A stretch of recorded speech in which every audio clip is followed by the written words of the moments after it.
Bismillahirrahmanirrahim. Alhamdulillahi rabbil alamin.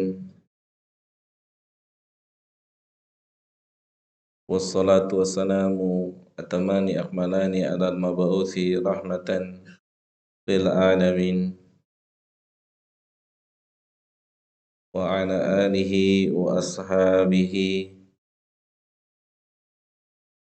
wa man sara ala nahjihi ila yaumiddin, amma ba'd.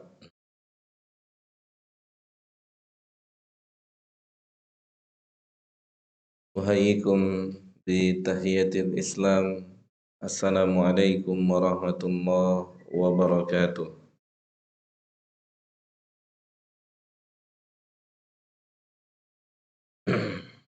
Jamaah yang dimuliakan oleh Allah Subhanahu wa taala.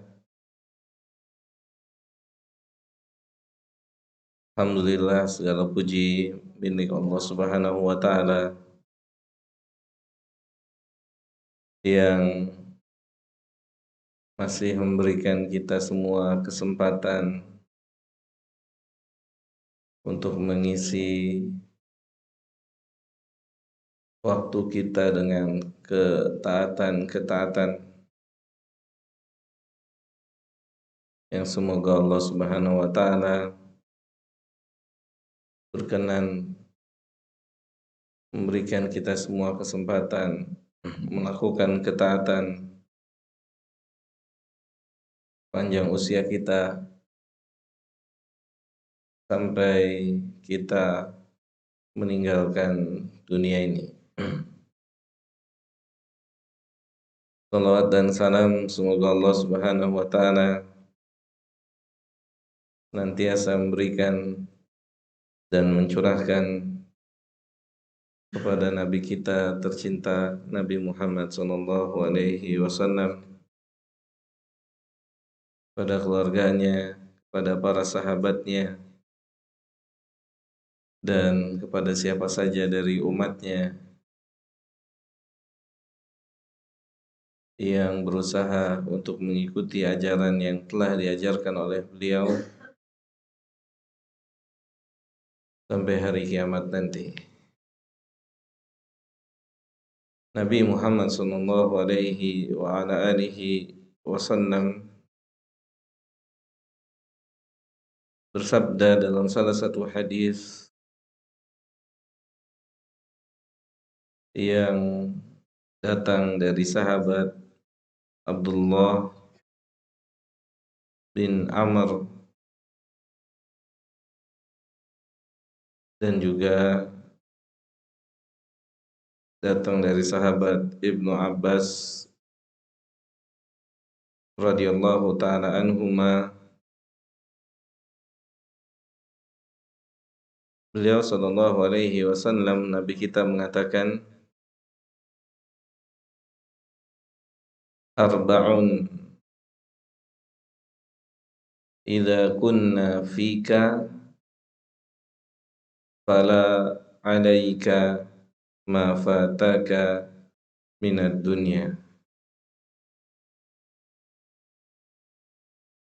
Kata Nabi Muhammad sallallahu alaihi wasallam, ada 4 perkara yang mana jika 4 perkara ini ada pada diri kalian, dimiliki oleh kalian,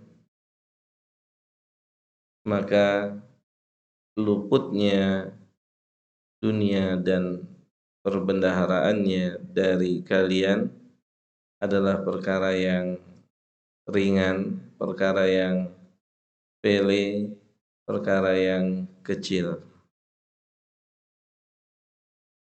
Nabi Muhammad SAW mengatakan, jika ada 4 perkara pada diri manusia, maka luputnya dunia dari diri seseorang, perginya dunia dari diri seseorang, itu adalah perkara yang kecil. Dan sebaliknya,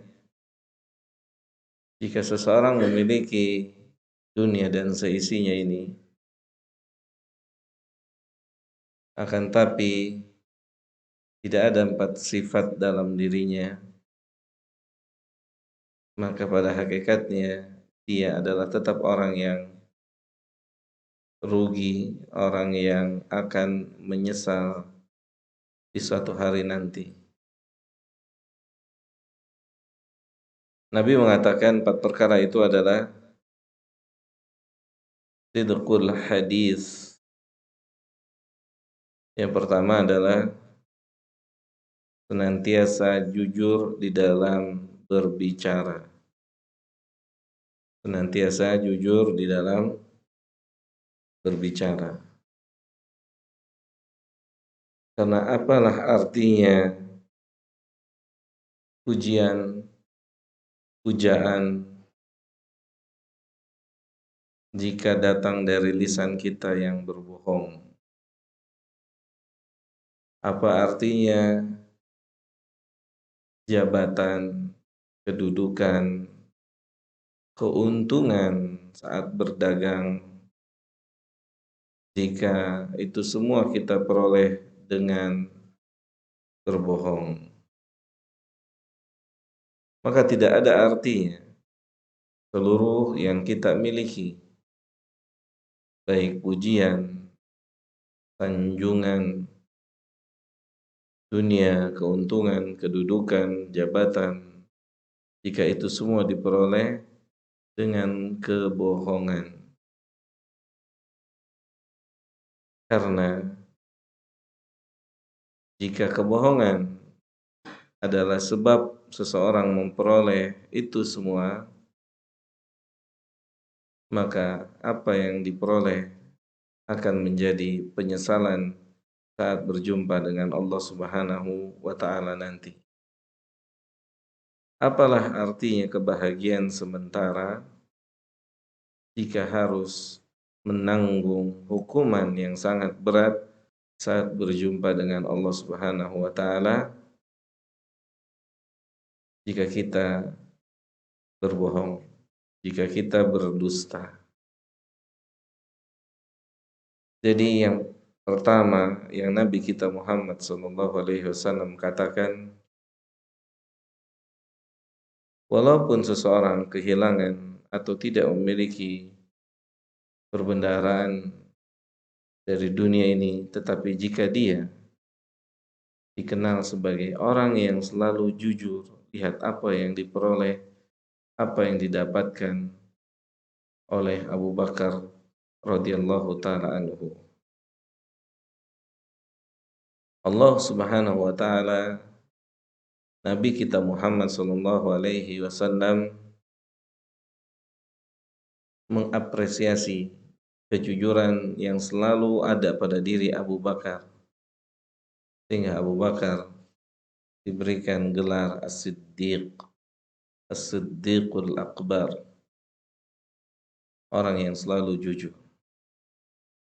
Dan kita tahu jamaah yang dimuliakan oleh Allah Subhanahu wa taala, Nabi kita mengatakan kejujuran membawa pada kebaikan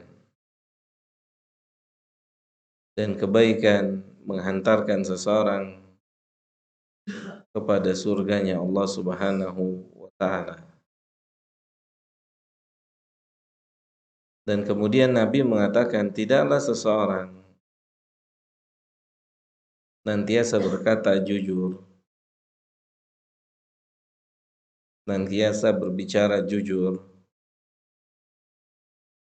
maka dia tercatat di sisi Allah sebagai orang yang siddiq, yang jujur. Apa artinya dunia dan seisinya jika kita miliki, jika nama kita tercatat di sisi Allah sebagai pendusta? Tidak ada artinya jabatan tinggi yang kita miliki, tidak ada artinya keuntungan saat berdagang jika itu semua kita peroleh dengan dusta. Maka nama kita tercatat di sisi Allah sebagai pendusta. Cukuplah seseorang atau hendaknya seseorang merasa cukup dengan mendapatkan tempat di sisi Allah Subhanahu wa taala dengan senantiasa berkata jujur walaupun dia harus kehilangan banyak kesempatan memperoleh kedudukan. Ya, karena ada istilah hari ini di zaman hari ini jujur gimana? Jujur itu ketinggalan, terpendam. Jujur itu tidak dipakai. Jujur itu pengkhianat. Jujur itu jelek. La haula wala quwata illa billah. Maka apa artinya dunia dan isinya ini diperoleh dengan bohong dan nama kita di sisi Allah tercatat kadzdzab, pendusta. Maka bertahanlah jemaah kaum muslimin, kaum muslimat rahimani wa rahimakumullah dengan resiko apapun. Dengan resiko apapun yang harus kita dapatkan dengan sebab kita berkata jujur. Karena predikat as-siddiq akan kita peroleh jika kita bisa mempertahankan kejujuran, predikat yang ada di sisi Allah tabarakahu wa ta'ala.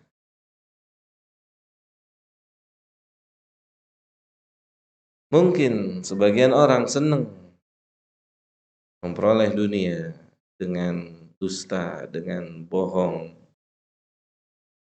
Maka bertahanlah agar kita tidak ikut-ikutan berdusta, berbohong untuk memperoleh sedikit dari kenikmatan dunia ini. Kemudian Nabi mengatakan yang kedua, hifdzul amanati. Hendaknya atau perkara yang kedua jika ada pada diri seseorang, maka menjadi kecil bagi dirinya kehilangan dunia ini, tidak memperoleh dunia ini, yakni senantiasa menjaga amanah, senantiasa menjaga amanah. Dan amanah Allah pertama kali kepada kita semua jamaah yang dimuliakan oleh Allah. Allah amanahkan kita di atas bumi ini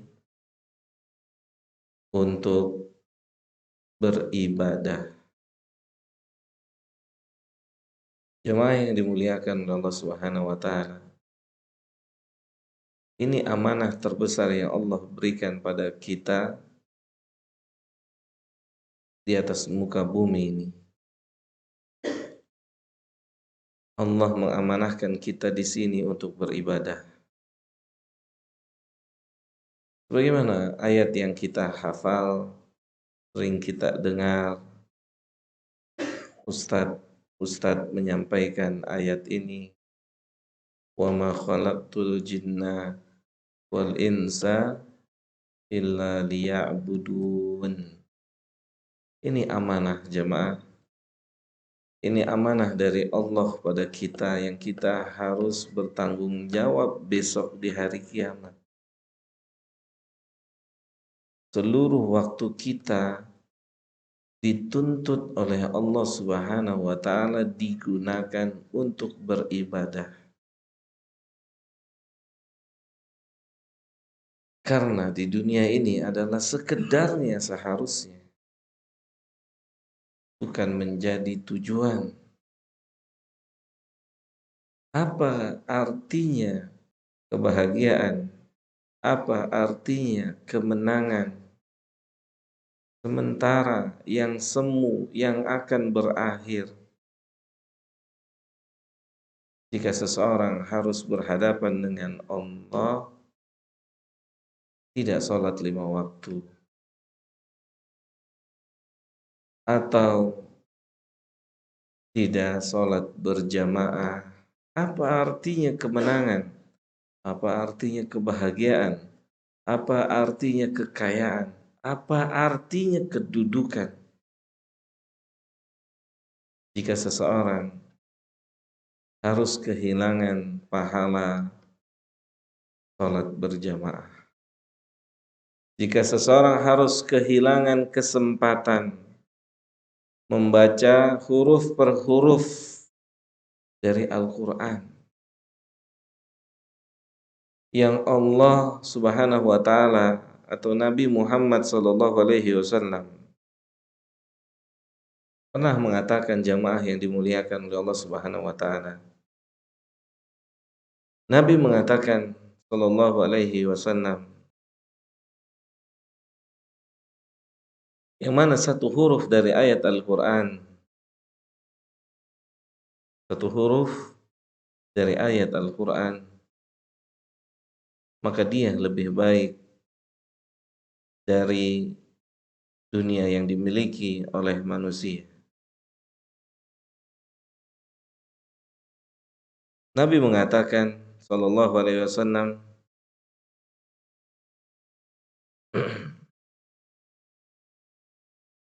beliau mengatakan, siapa saja di antara manusia yang berangkat ke masjid fayata'allamu ayataini min kitabillah, kemudian dia mempelajari 2 ayat saja dari ayat Al-Quran. Siapa saja di antara manusia, dia datang ke masjid mempelajari 2 ayat saja dari Al-Quran, maka Nabi mengatakan, khairun lahu min naqataini. Maka 2 ayat itu lebih baik daripada dia memperoleh 2 onta. Mungkin seseorang duduk di majelis ilmu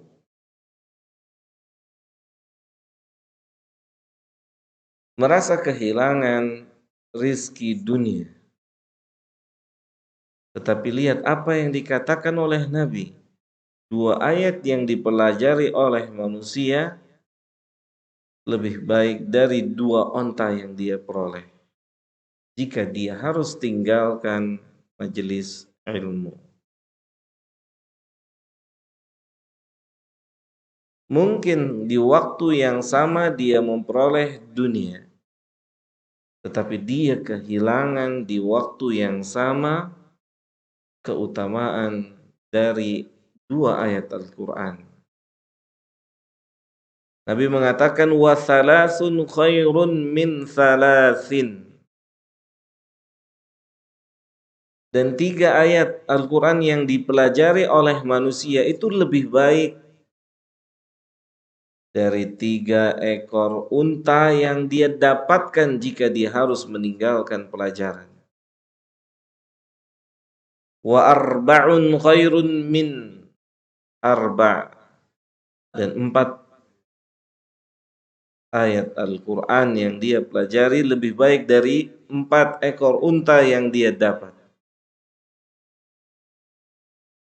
Dan seterusnya dan seterusnya.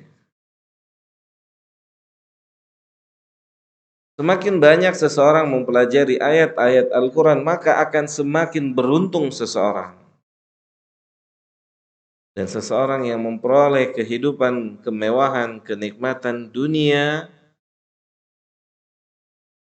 hakikatnya mereka adalah orang yang paling bangkrut. Mereka adalah orang yang paling merugi jika mereka memperolehnya dengan mengorbankan sholat 5 waktu, dengan mengorbankan pengajian, dengan mengorbankan ibadah-ibadah kepada Allah Jalla Dzikruhu. Karena jamaah yang dimuliakan oleh Allah Subhanahu wa taala, amanah terbesar yang Allah amanahkan kepada kita yang kita telah mengetahuinya tetapi belum mengimaninya. Karena jika ilmu itu telah kita imani, mesti kita akan menjalankan amanah yang Allah berikan pada kita. Allah mengamanahkan kepada kita al-ibadah wa ma khalaqtul jinna wal insa illa liya'budun. Amanah Allah berikan tubuh kita. Amanah Allah berikan seluruh tubuh kita, seluruh waktu kita, amanah untuk beribadah kepada Allah Jalla dzikruhu, yang pada akhirnya kita akan ditanya tentang amanah ini kelak di hari kiamat. Maka jamaah yang dimuliakan oleh Allah Subhanahu wa taala, jika seseorang mampu menunaikan amanah, maka perkara yang ringan atau menjadi ringan kehilangan dunia dan seisinya ini. Ketika orang telah meninggalkan amanah, maka gelar-gelar buruklah yang tertuju kepada dirinya.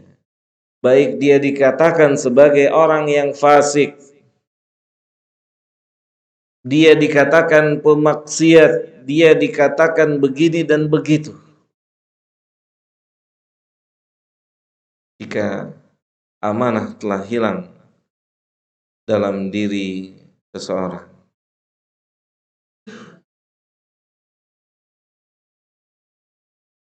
Kemudian yang ketiga,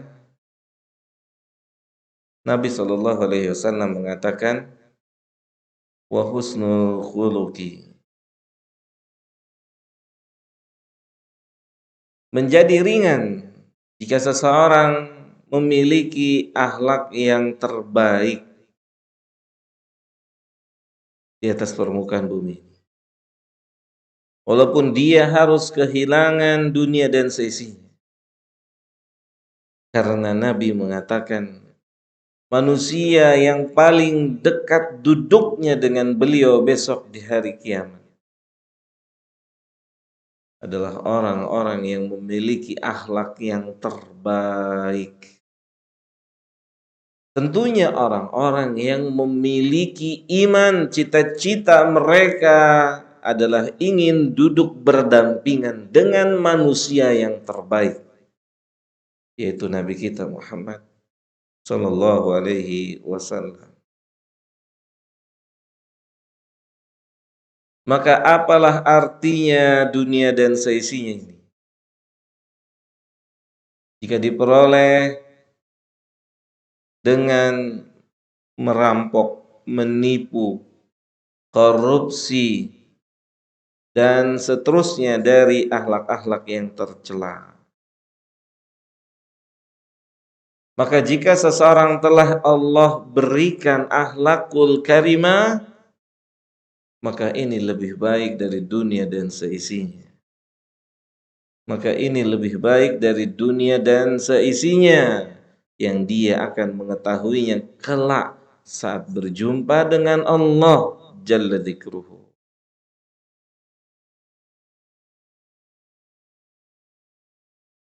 Kemudian yang keempat, Nabi mengatakan sallallahu alaihi wa ala alihi wasallam, iffatu mat'amin, senantiasa memperhatikan, menjaga apa yang dia makan. Tidaklah dia makan kecuali yang halal dari yang halal. Walaupun dia harus makan makanan yang tidak disuka oleh manusia mungkin. Tetapi jika itu adalah yang halal, maka itulah yang terbaik untuk dirinya. Demikian juga para ulama mengatakan hendaknya dia memperhatikan pakaian yang dia gunakan, janganlah sampai dia menggunakan pakaian dari hal-hal yang haram. Apalah artinya kenikmatan makanan-makanan? Jika dibeli, jika diperoleh dengan cara yang haram, maka Nabi mengatakan neraka adalah lebih layak bagi perut yang diisi dengan makanan-makanan yang haram. Maka jamaah yang dimuliakan oleh Allah Subhanahu wa taala, ini adalah 4 nasihat dari Nabi sallallahu alaihi wasallam. Yang seharusnya jika 4 perkara ini telah dimiliki oleh manusia, maka seharusnya sudah tidak menjadi manusia yang bersedih hati dengan kehilangan kenikmatan dunia.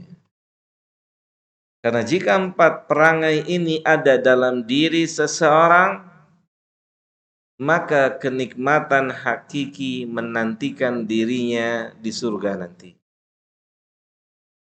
Maka jika seseorang melanggar 4 perangai yang Nabi sebutkan ini, walaupun dia memperoleh dunia dan seisinya, dia memperoleh dengannya jabatan, kedudukan, tahta, kekayaan, kan tapi itu semua menghantarkan pada hukuman-hukumannya Allah tabaraka wa ta'ala. Maka jamaah yang dimuliakan Allah Subhanahu wa taala, semoga Allah memberikan kita semua taufik dan hidayahnya untuk bisa senantiasa berkata jujur apapun resiko yang harus kita terima. Walaupun kita harus dikeluarkan dari tempat kerja kita. Walaupun kita harus masuk ke dalam penjara.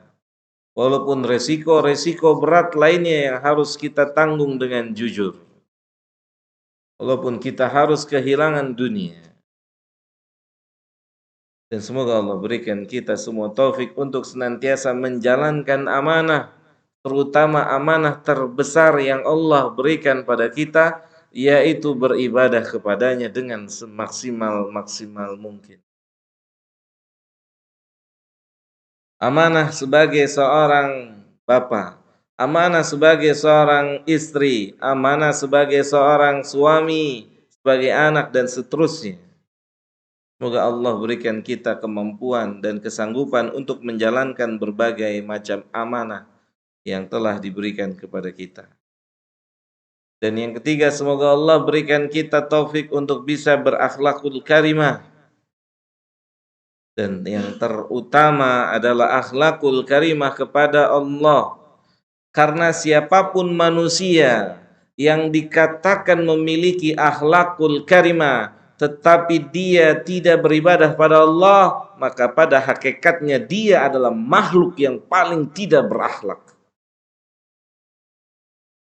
Karena tidaklah seseorang disebut berakhlak kecuali dia mampu berakhlak yang pertama kali kepada penciptanya,